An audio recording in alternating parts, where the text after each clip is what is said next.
I'm Bill O'Reilly, and this is the Talking Points memo.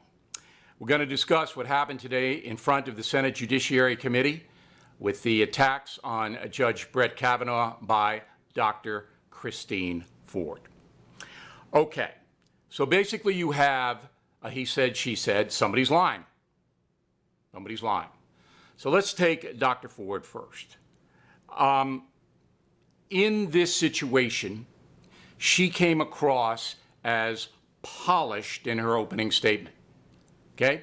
So I can't say that she made any mistakes. She looked to be sincere, and she says to the American people, Brett Kavanaugh assaulted me when I was 15 years old and he was 17. That's what she says. The statement was coherent. She looked believable. Okay. Then it started. Instead of the senators questioning her, a prosecutor from Arizona, Rachel Mitchell, did the Q&A on the side of the Republicans. Ms. Mitchell did not bring a sense of urgency to the questioning, which I thought was a mistake. She was gentle. She was accommodating to Dr. Ford. Now, I understand the Republicans are terrified of Me Too. They're terrified of losing women votes. But in this kind of a case, where there's a man's life on the line, I would have been a little more assertive than Counselor Mitchell. The thing that impressed me about the questioning is that it brought out that Dr. Ford does not remember key things, where the house was, when it took place, the alleged assault, who was really there, and most important of all, how she got home. They brought out a big map. She couldn't have walked home. Dr. Ford admits she didn't walk home. She doesn't remember, after this horrendous situation, who drove her home.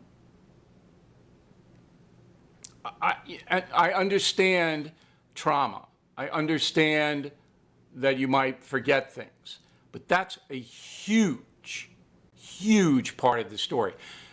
Even if the trauma was such that it obliterated Dr. Ford's memory, even if, somebody would step up and say, I drove her home. I drove her home. The people that Dr. Ford says were in the house all deny it. They all deny it, even her very, very close friend.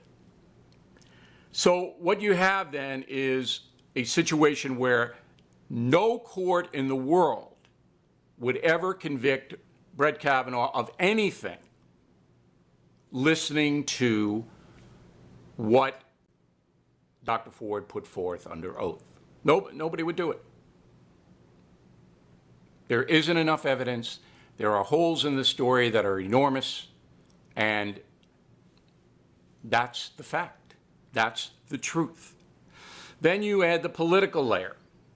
As I told you, her lawyers are working free of charge.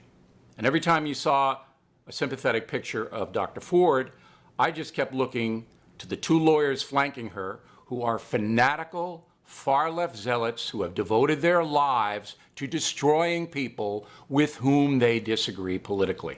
That's who her lawyers are.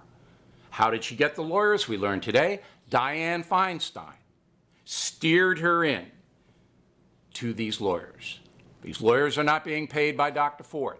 The lie detector test that she took, she didn't pay for it. And she said, oh, I don't know who paid for it. I don't know who paid for it. She wasn't even clear on whether her lawyers are being paid by somebody. The lawyer stepped up and said, we're doing it pro bono, which means for free. We're not being paid by anyone. Okay. So now you have a political component. Get Brett Kavanaugh, combined with huge gaps in the actual story. Huge. Drive truck through them. not corroborated by the 3 people, 4 names that were at the party. Doesn't know how she got home. Doesn't know where the house was. Doesn't even know when the alleged act happened.